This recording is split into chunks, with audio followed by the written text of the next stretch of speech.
Hello guys, welcome to the channel. In this video, I'll be showing you how to fix Roblox error code 277.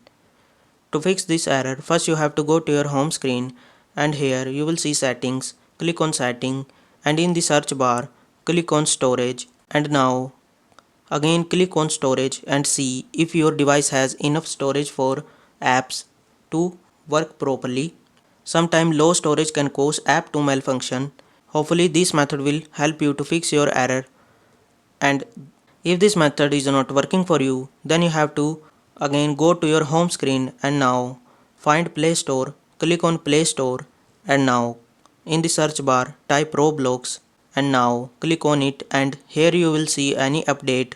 You have to update your Roblox app.